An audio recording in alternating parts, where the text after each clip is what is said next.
5. The Inquiring Greeks.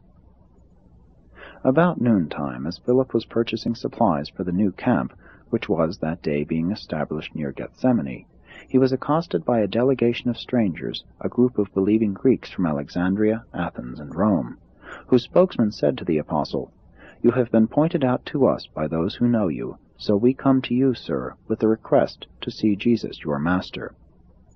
Philip was taken by surprise thus to meet these prominent and inquiring Greek Gentiles in the marketplace, and, since Jesus had so explicitly charged all of the 12 not to engage in any public teaching during the Passover week, he was a bit perplexed as to the right way to handle this matter.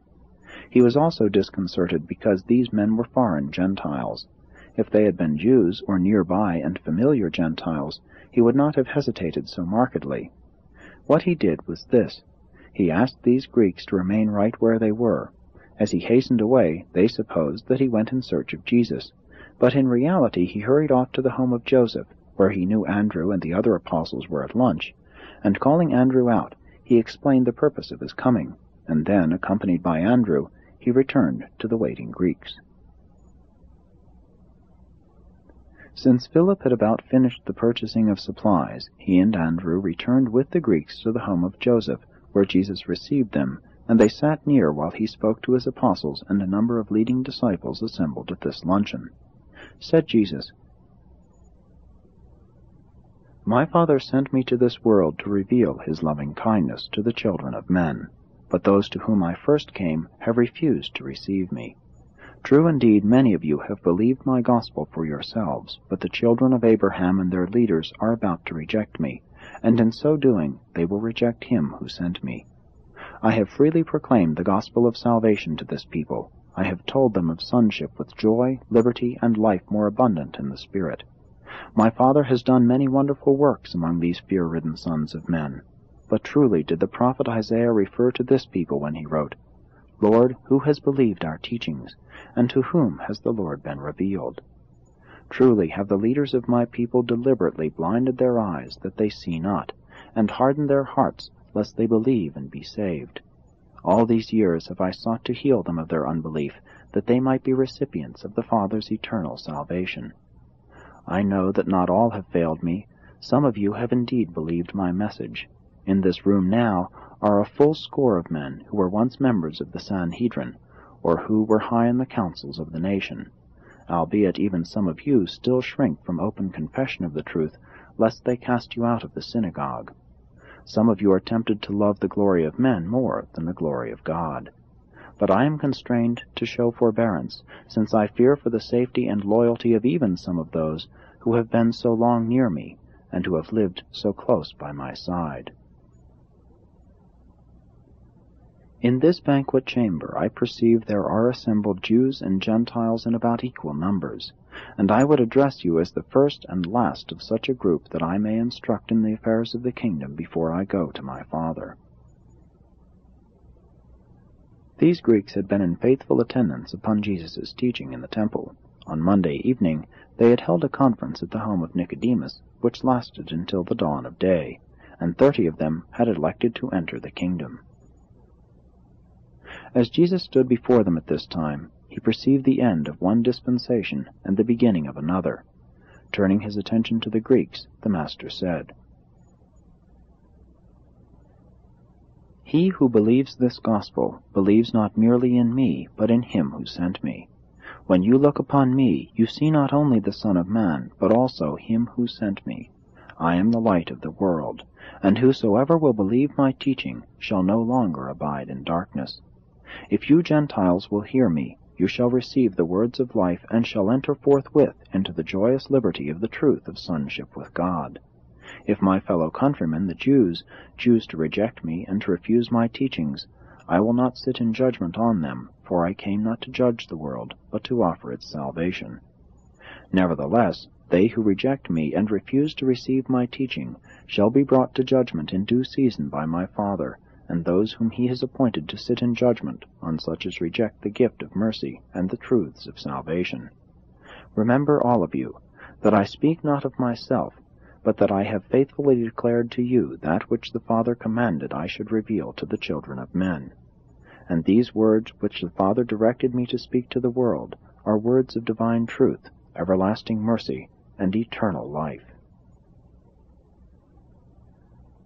But to both Jew and Gentile I declare, the hour has about come when the Son of Man will be glorified.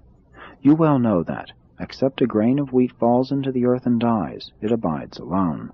But if it dies in good soil, it springs up again to life and bears much fruit.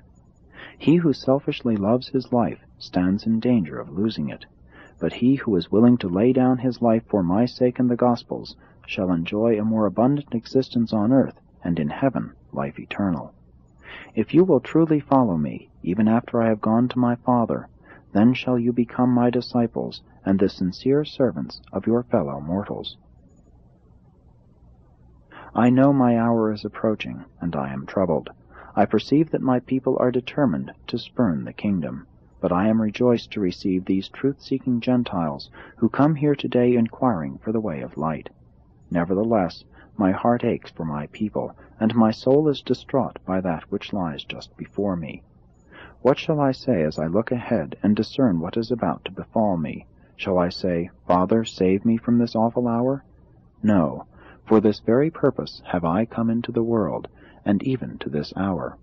Rather will I say, and pray that you will join me, Father, glorify your name, your will be done. When Jesus had thus spoken, the personalized adjuster of his indwelling during pre-baptismal times appeared before him, and as he paused noticeably, this now mighty Spirit of the Father's representation spoke to Jesus of Nazareth, saying, I have glorified my name in your bestowals many times, and I will glorify it once more. While the Jews and Gentiles here assembled heard no voice, they could not fail to discern that the Master had paused in his speaking while a message came to him from some superhuman source. They all said, every man to the one who was by him, An angel has spoken to him. Then Jesus continued to speak. All this has not happened for my sake, but for yours. I know of a certainty that the Father will receive me and accept my mission in your behalf. But it is needful that you be encouraged and be made ready for the fiery trial which is just ahead. Let me assure you that victory shall eventually crown our united efforts to enlighten the world and liberate mankind. The old order is bringing itself to judgment. The prince of this world I have cast down, and all men shall become free by the light of the Spirit which I will pour out upon all flesh after I have ascended to my Father in heaven. And now I declare to you that I, if I be lifted up on earth and in your lives, will draw all men to myself and into the fellowship of my Father. You have believed that the Deliverer would abide on earth forever, but I declare that the Son of Man will be rejected by men, and that he will go back to the Father. Only a little while will I be with you. Only a little time will the living light be among this darkened generation. Walk while you have this light, so that the oncoming darkness and confusion may not overtake you. He who walks in the darkness knows not where he goes. But if you will choose to walk in the light, you shall all indeed become liberated sons of God. And now, all of you, come with me while we go back to the temple, and I speak farewell words to the chief priests, the scribes, the Pharisees, the Sadducees, the Herodians, and the benighted rulers of Israel. Having thus spoken, Jesus led the way over the narrow streets of Jerusalem back to the temple. They had just heard the Master say that this was to be his farewell discourse in the temple, and they followed him in silence and in deep meditation.